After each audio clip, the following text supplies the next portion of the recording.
virtual working and learning. When COVID came upon us, most of us then had to start working virtually without any training in how to do so productively and comfortably.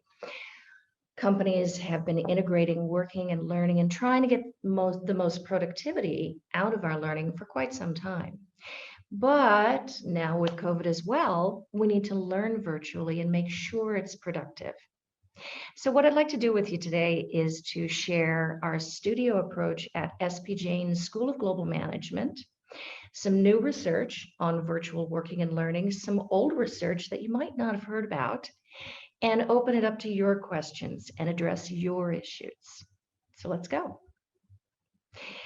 So first of all, my focus today is going to be on how to combine the best of working and learning and the best of doing those things virtually and physically. When do you want to use one versus the other? Because now that we have vaccines around the world, they will roll out and we will be able to physically collect together in offices and schools. But do we really want to? When is it the right thing to do? Can we bounce back better, more productively, more creatively? Well, first of all, why would you do virtual work other than COVID? A lot of companies have discovered during this time, looking at their empty, hugely expensive office buildings, they've discovered that these buildings are actually quite expensive. On average, according to JLL, the office cost per person is about 11,000 US dollars. Multiply that by everybody in your workforce, and that's quite a lot. So a lot of companies are going to distributed offices, open offices, shared offices, hot desking, all of this. And we can talk more about that because there are some productivity implications. From the worker's perspective, some love it. I personally love it, but some people hate it. It depends partly on your personality and partly on what exactly is the work you're doing. It also depends on what's your setup at work. Are you doing things that require focus, but you're stuck in an open office? And what's your setup at home? Do you have small children and yet you need to focus on your work and manage them at the same time? So some people are finding it extremely difficult.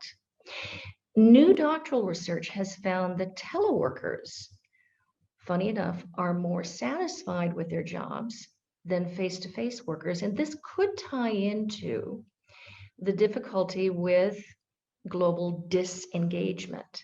According to Gallup, 85% of the world's workers are disengaged from their jobs, and this costs in the US alone between $450 and $550 billion a year. It's a big deal. So if we can mix physical and virtual work performance and learning, which engages very many people, can we improve employee engagement? Now, one of the issues when you go virtual is social networks. Are you still building social networks? And are you still having casual conversations the way we did in an office that builds networks and helps with creativity, innovation, problem solving? Another issue is trust. A lot of managers, when COVID hit and people had to stay home to work, wound up calling them all the time, asking, what are you doing? What are you doing? They don't see their people. And they forgot that you don't see them anyway in an office, even if they're there physically. A lot of companies and managers resist going virtual because they don't trust their workers. But then again, if your workers are not engaged, maybe that makes sense. If you can engage and support them, then are you willing to go ahead and trust them? And instead of policing them, support them. It's all a bunch of issues that are tied together. Also, if you show your workers you don't trust them, guess what? You have set up an adversarial relationship from the start, and all the cost and well-being benefits that could accrue to the company through virtual work and virtual learning, then don't. Now, how about virtual learning? Okay, so it's very widely agreed by every corporate HR director and McKinsey, as a matter of fact, that learning is helpful for productivity and helpful for innovation. McKinsey actually has a study that shows that companies that are better learners are also better performers. The two are tied. Um, Oddly enough, a lot of people think that virtual education is just cheap and nasty, and that's not true. Clay Christensen, when he put out his Harvard course online, which was the first Harvard Business School online course in disruptive innovation, disruptive strategy, he said, I hadn't realized, but knowing that I'm not standing in front of just 90 people, but I'm standing in front of many thousands, he actually improved his materials, tightened his frameworks, made everything a great deal better. So virtual learning can be not only cheaper, but actually a lot better quality. Unfortunately, there's another side to it. 75% of people who sign up for online courses don't complete them. So this learner disengagement, why does it happen, and how can we help people not drop out? Well, I'd like to introduce you to some old research that you may not have heard of. As a matter of fact, this was my doctoral research 25 years ago. I never thought I'd be saying that sentence. 25 years ago, we had global communications and information technology infrastructures. And I thought, wait. In the same way that we've globalized manufacturing, we can now globalize services and have integrated worldwide teams. You can get the best human resource price and quality, experts that you couldn't otherwise access, all working together at the same time. I studied projects in a crazy little industry that people told me would never take off, Indian IT outsourcing. And I found that the virtual and physical gave the same work, and teams and projects gave the same productivity and the same quality of work virtually and physically. There was no difference. But there was one difference. Face-to-face gave higher customer satisfaction. We like making relationships face-to-face. Also, too much face-to-face sometimes hurt. It would politicize issues where we didn't really need to. I thought this was around the corner, but there was no real burning platform till COVID came along. So we have a chance now to dig into old research that we haven't used, as well as looking at new research like library rules. There's a wonderful Harvard Business Review article going through how companies are introducing library rules as if they were a library, a day a week, a day a month, whenever needed. And everybody has to whisper or be absolutely quiet. Your phones have to be off. Everybody's focused, and productivity shoots through the roof when people are not bombarded with noise and interruptions. So in some regard, it's like turning your physical workplace into a virtual workplace. Speaking of virtual workplaces, Jain School of Global Management has been worldwide from the start. Operations are spread across Mumbai, Dubai, Singapore, and Sydney, and we have virtual teams, virtual tools, but the product is face-to-face transformative global education. The people who come to us to learn want to have physical experiences, life-changing experiences around the world.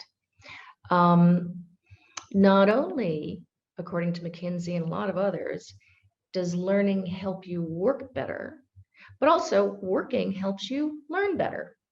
So we have consulting projects, bring your work problems to class and let everybody help solve them.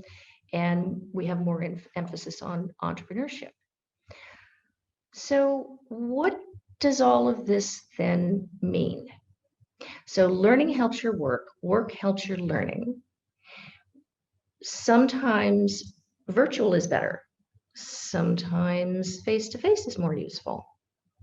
Let me share with you a video showing our studio approach and then tell you some backstories.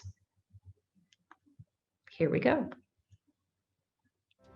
With all the technology at our fingertips today, is it really possible to bring a classroom-like experience online into your home?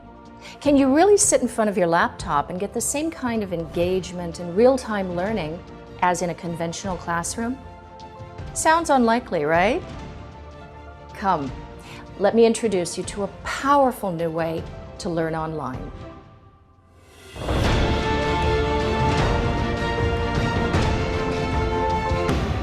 Welcome. How is everyone today? It's great to see you all. I assume you've all read the Trust Sphere's case. So, Jim, in Singapore, as the Trust Sphere CEO, what's your most important strategic decision to make today? So I think that we should pursue people analytics with today's platform while setting aside a small team to pursue advanced technologies. I think we already have a response here from Dubai. Dr. Gulnara? I think we need to develop what our customers ask for. I can make eye contact, moderate a discussion, have a one-on-one conversation, cold call, split the class into groups, take a poll, all real time. The technology allows me to do pretty much what I do today to engage and motivate students in a conventional classroom. So it sounds like we have two approaches to growing the company. Let's take a poll and find out what everyone thinks. It feels like you're sitting in class because you have a very engaged atmosphere where the professor is asking you questions, there's a lot of cold calling, you see your classmates in class. So it's really been a great experience so far. 10 more seconds. Who answered C? Shirley in Singapore, what is your other way and why is it better? Could also manage an open innovation portfolio with high-tech startups. That way we can do both and innovate beyond our own resources. Not a bad option. What I'd really like to do now is diverge, converge to come up with some creative solutions to the company's problem. So let's split out into virtual teams for 10 minutes. I'll assign you on a random basis. Each team should choose a spokesperson and then come back ready to tell us what's the core problem. Okay, spokespeople, please use your chat tool to tell us what's the core strategic problem. Artav from Mumbai, why did your team say the CEO is the real problem?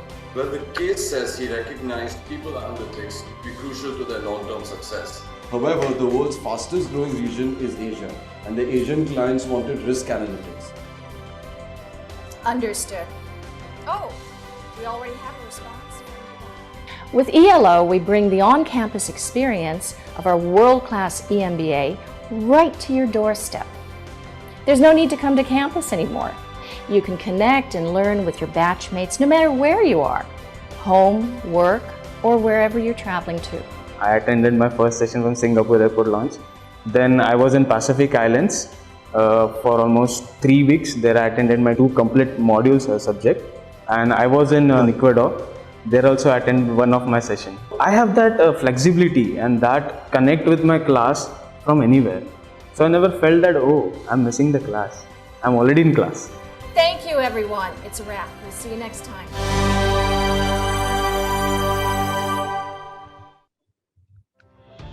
So it's an interesting mix of needing virtual education because people have to go different places physically in a future world where you don't have to travel, etc.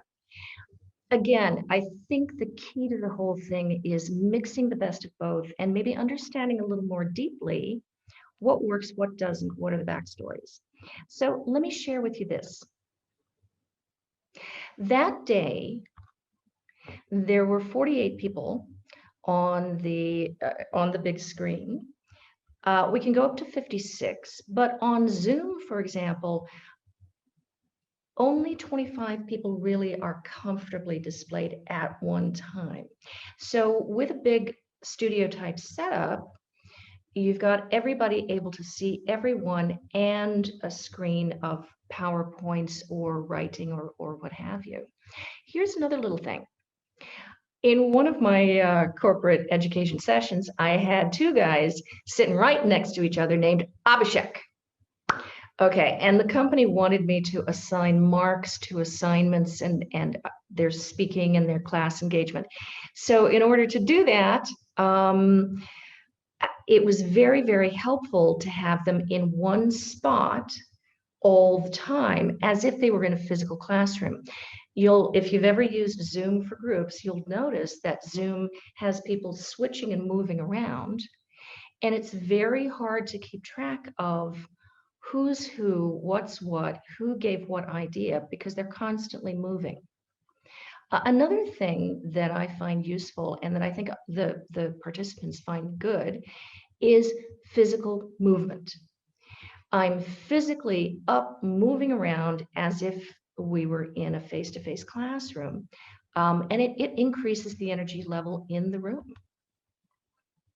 Another thing that's useful is I can see underneath the person how they voted on the poll. So I didn't actually have to say who voted this way or that way. I can see it on the screen. Another marvelous thing that happened that day, we were doing a Harvard Business School case called Trust Sphere. And everybody was deciding which way the company should go. And hey, what's the CEO doing? And one guy in particular said, I think the CEO is the problem. Funny enough, we had the CEO attending the session.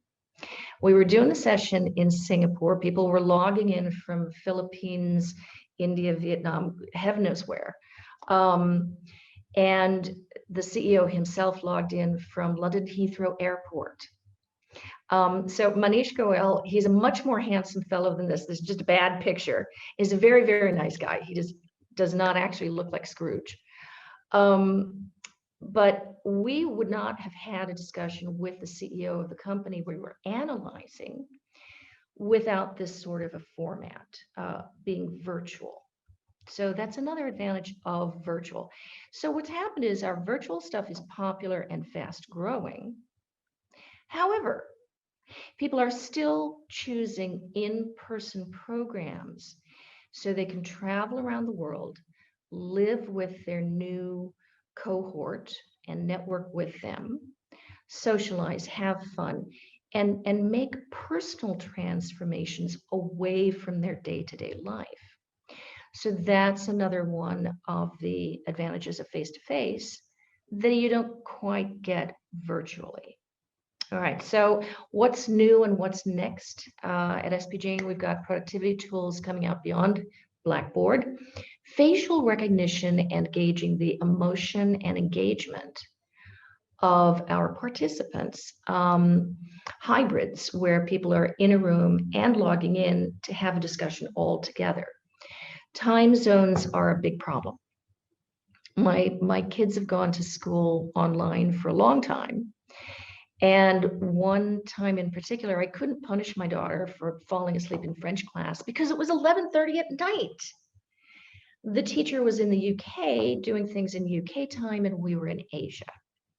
So although virtual has a lot of benefits, people are winding up getting up in the middle of the night for stuff. That's something that you have to manage, especially. Neuroscience and leadership. We're taking neuroscience readings, or neuro readings from people's brains and integrating that into leadership programs, because we've learned through technology that better leaders use their whole brain. It's whole brain leadership. There's also work going on by Squirrel, for example, on AI teaching and AI tutoring and coaching. So that's coming up. An area of my research is also what's the future business, what does the future business person need to be like? What are their skills? What are their attributes? I piled through World Economic Forum and a whole bunch of other stuff and found that in what we're predicting now is in the future, in this virtual AI-enabled robotic machine learning world, most of what we need is its attributes of being intrapersonal and interpersonal management, so we can engage in more human sorts of work. Does that require face-to-face human learning? There are pros and cons to that. Also, I've got a little 3D mind print map that we can discuss later if you'd like, using this being, thinking, doing concept and putting these skills and attributes on a brain map: left brain, right brain, top brain, bottom brain. All right, so big question, what's new and next for you? We had work from office, now we've got work from home. Many companies are going to work near home and mixed and blended learning, but you need to support your employees to manage their own productivity and well-being. Companies set up environments in which, trying to make it conducive to work, but now people have to set up their own. And if you're going to give them more flexibility, they need to be running experiments on their own productivity. I'm more creative in the morning. Other people are more creative in the evening. Some people need more little breaks. I need fewer. Some people work better in a closed room with no noise. Some people work best in a coffee shop with hubbub around, et cetera, et cetera, et cetera. There are great companies out there like Netform and TrustSphere who will help you model and manage your social networks inside and outside the company. You've probably read some of this in Malcolm Gladwell's The Tipping Point. Nobi is a great microlearning company, and they're working now on work learning integration and trying to calculate the ROI of your learning by assessing in a 360-degree manner from your colleagues. Has the learning helped or changed your performance in any way? EdCast, which I notice is a sponsor of this event, gives a Netflix-like experience to learning, and it finds for you inside your company and outside your company for free and for fee. What are the things that you need to be learning now? How can you do that most quickly? And what's the format that's best for you? Text, audio, video, etc. Streams AI is giving information to salespeople as and when they need it. And in fact, it winds up being a learning platform as well. AI and Think Plus is a new program by a friend of mine and myself on what does AI do for us and what doesn't it do? And how do people think differently, and how can you get the best of synergy from both of them? Deloitte, Entimo, and Epitome are focusing on future of work skills and the disrupted workforce in that scenario with robotics, AI, and so forth. So can you map your workforce today? Can you map it 5 years from now? What do you need to do to make that transition? That is a work and learning transition that should be done physically and virtually. So basically, design, technology, and business models of working and learning all need to change in an integrated fashion. I would suggest that we need learning and innovation centers with simulations, sprints, real experiences, and coaching. So the physical world, the digital world, the world of work, the world of learning, all of these need to come together productively. And now I would like to invite you to share your issues and questions. And I thank you for being with me today. I wish you a wonderful future, learning, working most productively. Thank you. Thank you, Dr. CJ. Perhaps I can start with a question. In your opinion, how can companies help their employees manage their virtual and physical productivity? And do you see any obstacles in the way? The first obstacle really is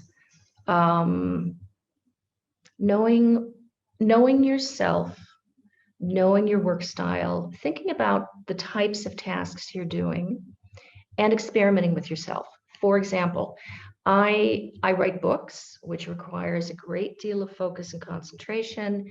I have meetings, I coach people, I do admin, etc. I do design work. So when I'm writing or designing, I find that I'm most productive in the morning.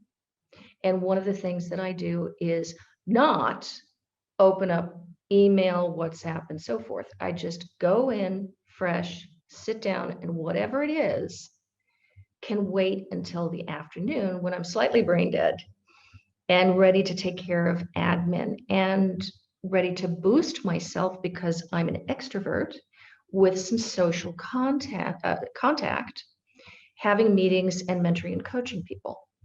So, one thing that is useful is Dr. Edie Greenblatt's Restore Yourself book, and some other things you'll learn in employee well-being and resilience to help people understand what drains you of energy, what gives you energy, and managing your work day so that you don't get overdrained all the time and so that you create your own conditions to be most productive. But employers need to give people the freedom to do this. So if I have to go into someplace, an office building, and tap into an open office, but I have design work or something else that requires concentration, I'm going to have to waste a lot of time getting in, tapping in because you don't trust me to be working, and then go to a coffee shop to get my work done. In which case, why make your workers go in anyway? So, yeah, so set up things to try out, a method of experimentation, and rules of engagement between management and workers so they know you're supporting them and not trying to get in the way. Thank you, Dr. CJ. Maybe we have just one question. You talk about ELOs, right? So just wondering, so for people who are interested in this, should they set up an ELO, in each of the cities the company operates in? Would that be a concern in terms of increasing costs without actually decreasing the office costs and without any genuine productivity gains? Do you think that's a concern? Good question. Good question. I mean, we have had people tour our ELO facilities, and not only do we have an ELO in each of our locations, we have even more than one. But that's because we have large groups that do work together, and we need to make it engaging. So if you have large design groups and problem solving, if you have if you need interaction by large groups of people and you want to make it engaging, it could be a good move for you as a company to set something like this up. Or you could even find a studio and make sure something gets set up and rent it. An earlier version of this ELO is the first in Asia, but an earlier version was by Harvard with WGBH television. So as a business, why not use other people's facilities to make sure that when you get together to problem solve, design, innovate, whatever you're doing, to make it the most engaging you can to get the best results you can.